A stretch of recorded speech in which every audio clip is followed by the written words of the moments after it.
नमस्ते, मेरा नाम श्रुति भवसर और इस वीडियो में आप सभी का स्वागत करती हूँ।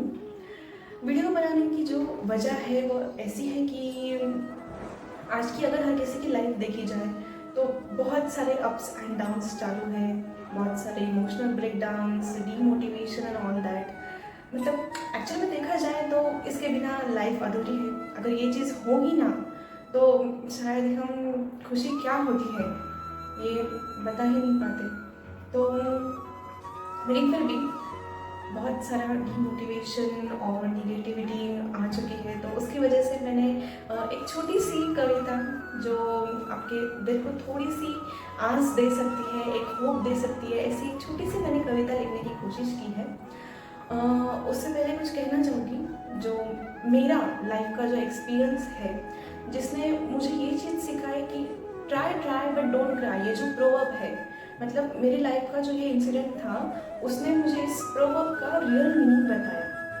मतलब what does this proverb is trying to tell you, ये मुझे उसमें से पता चला। तो बात थी 10th स्टैंडर्ड की। 10th स्टैंडर्ड ऑफकोर्स, अब अगर 10th में हो, बोर्ड्स चालू है, तो आपके घर वालों में एक स्ट्रिक्टनेस आ जाता है। घर की जो कंडीशन है वो थोड़ी सी एटमॉस्फेयर चेंज हो जाता है कि you have to do study and all that. मतलब अभी बहुत हो गए, बाकी के जो काम है आपके वो बंद करो और स्टडी पे जो है वो फोकस करो करके। तो मेरे भी घर की कंडीशन कुछ ऐसी ही थी, लेकिन मुझे पढ़ाई के साथ साथ बाकी एकेडमिक्स में भी बहुत ज़्यादा इंटरेस्ट था, जैसे कि drama, education and all that. तो मतलब एक थोड़ा सा रिवाइंड जाते हैं। 5th स्टैंडर्ड की बात आपको एक बताती हूँ। 5th स्टैंडर्ड में मुझे एक चांस मिला था to participate in Hindi education competition, और मैंने पार्टिसिपेट किया था। टॉपिक मुझे याद नहीं, लेकिन वो मुझे फर्स्ट चांस मिला था to go and speak on something. मतलब स्कूल में तो वो फर्स्ट ही चांस था फॉर एजुकेशन। डांस वगैरह किए थे, लेकिन ऐसे किसी को मतलब ऐसे लेक्चर वगैरह देने ये कभी किया नहीं था, तो वो फर्स्ट टाइम था। और बात ऐसे हुई कि मैटर तो काफ़ी अच्छा था, लेकिन गलती मैंने ऐसी की कि मैंने एक मेरी ही जो फ्रेंड की क्लास है वहाँ पे जाके मैंने प्रैक्टिस की, और टीचर ने कहा कि सबके सामने आप प्रैक्टिस करो, बोलो। और मैंने बोल दिया, तो सामने वाला पर्सन जो कंपटीशन में था उसने मेरा पूरा मैटर कॉपी कर लिया, and on the day of competition उसका नंबर मुझसे पहले था। तो ऑफकोर्स जो चीज़ें मैंने लिखी वो ही पहले बोलेगा, और जजेस विल जज ऑन दैट बेसिस ओनली। तो उस वक्त जीतने की कोई चांसेस थे ही नहीं, लेकिन keeping the part of winning apart, I was very sad कि मतलब मैंने इतने मेहनत से लिखा और एक मतलब छोटी सी मुझसे गलती हो गई, और इट्स ओके देन। लेकिन उसके बाद जब 6th 7th 8th 9th मैंने हर एक हिंदी, मराठी, इंग्लिश तीनों इसमें मैंने हमेशा मैटर लिखती थी। I use to tell my dad, मतलब तब मेरे पास फ़ोन नहीं था या फिर इंटरनेट कनेक्शन वगैरह नहीं था। So I use to tell my dad कि प्लीज़ आप जाओ गूगल से इस टॉपिक पे सर्च करो एंड ब्रिंग फॉर मी। तो वो भी बिना थके हमेशा मेरे लिए लेके आते थे। He use to bring that bunches of paper जिसमें उस टॉपिक का पूरा विकिपीडिया रहता था, और मतलब फिर मैं वो पूरा रीड करती थी, फिर मैं वो टॉपिक को मतलब समझने की कोशिश करती थी, और फिर यहाँ से कोई लाइन्स ढूंढो, किसी का कोई एक्सपीरियंस होगा वो ढूंढो, ऐसा करके मैं मैटर लिखती थी। मतलब मैं बहुत हार्ड वर्क करती थी उसके अंदर भी, लेकिन मुझे चांस मिला नहीं। 6th 7th 8th 9th चारों साल आई वॉज रिजेक्टेड, किसी ने मुझे चांस दिया नहीं। तो अब बात आई 10th स्टैंडर्ड की। ऑफकोर्स उस टाइम पे सबका जो एटमॉस्फेयर था वो स्ट्रिक्ट था, सब पढ़ाई में बहुत ज़्यादा बिजी थे, और मतलब जैसे मेरे घर का एटमॉस्फेयर था वैसा ही मेरे फ्रेंड्स के घर का भी था।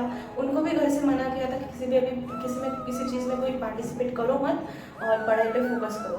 So I don't know whether it was my luck, और मतलब भगवान को मेरी मेहनत दिख रही थी।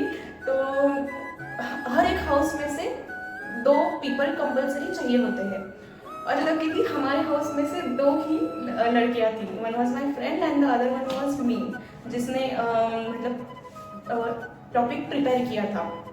तो लकीली हम दोनों ही थे, और जो हमारे हाउस मास्टर्स थे उनके पास कोई चॉइस ही नहीं था।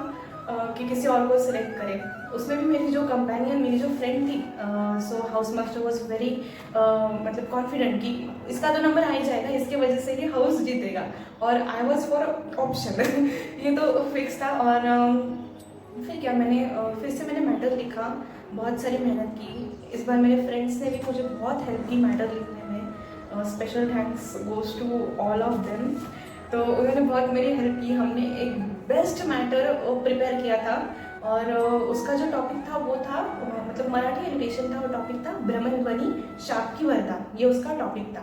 तो हमने प्रिपरेशन की अच्छे से, और इस बार ये था कि जीतूँ या ना जीतूँ, ऑडियंस को बोर नहीं होना चाहिए। दे शुड नॉट फील यार क्या बोल रही है ये करके, ऐसा उन्हें नहीं लगना चाहिए।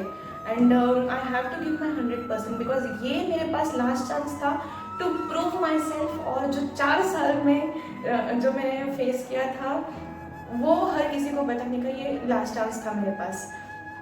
तो मैंने बहुत अच्छे से तैयारी की, and I was like winning is not at all important, but कोशिश तो करनी है।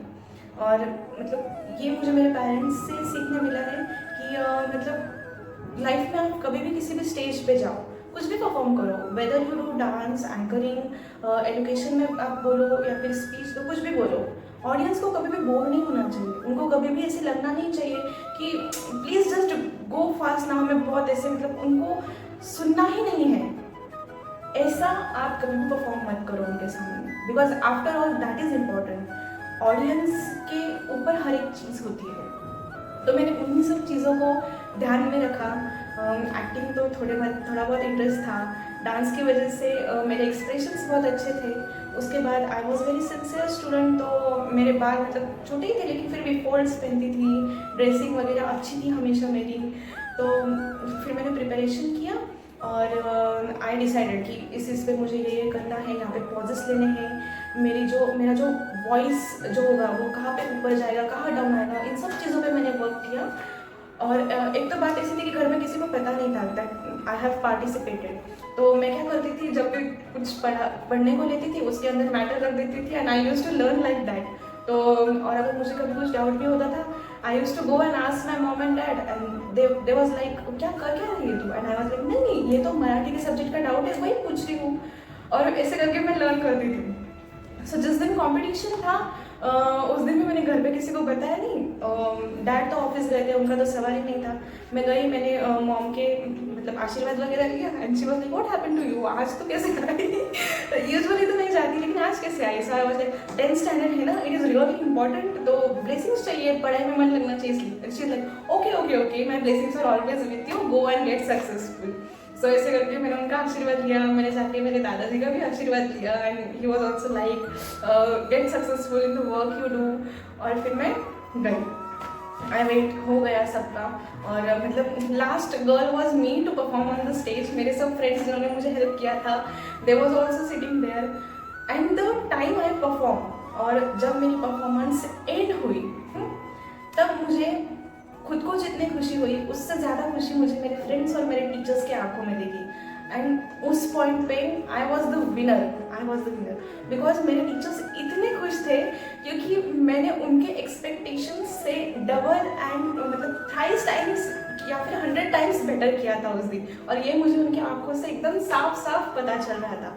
So that was the best feeling ever. और फिर बात आई रिजल्ट्स की। सो आई वॉज लाइक कुछ मिले ना मिले, 3rd प्राइज़ तो मिल ही जाएगा, इतना अच्छा परफॉर्म किया तो, लेकिन 3rd प्राइज़ तो कुछ मिला नहीं। एंड आई वॉज लाइक ठीक है कोई बात नहीं, अगली बार कॉलेज में फिर से कोशिश करेंगे, इतना क्या उसमें। टीचर्स एंड मतलब जो फ्रेंड्स है वो तो हैप्पी थी ना। 2nd प्राइज़ अनाउंस हुआ नहीं था ना, और 1st प्राइज़ अनाउंस हुआ, and it was Shruti Ajay was the 1st price.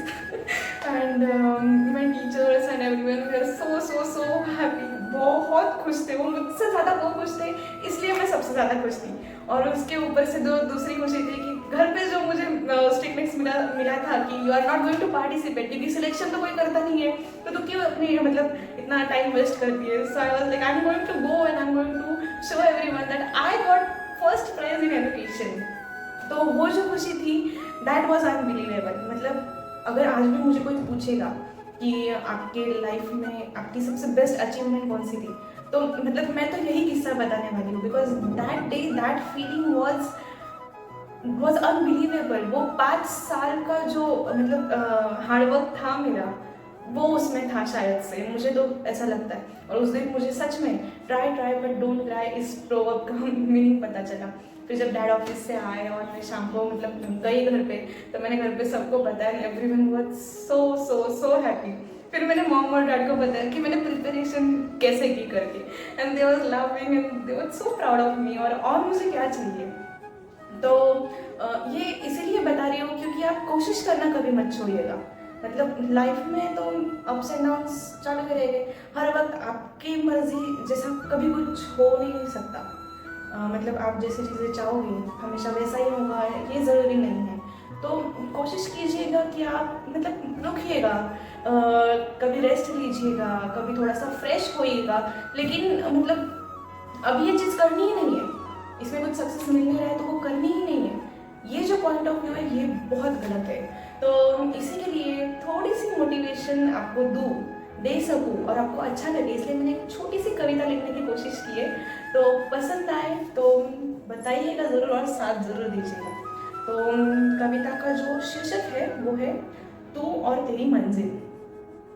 तू मतलब हम सब लोग और मंजिल मतलब हमारे जो गोल्स है वो। तो शुरुआत करती हूँ। तो गिर जाए अगर कभी अपनी मंजिल पाने की जिद में, तो गिर जाए अगर कभी अपनी मंजिल पाने की जिद में, तो उठना वापस दुगनी तेजी से कि होगी तुझे हासिल तेरी मंजिल इस आस में।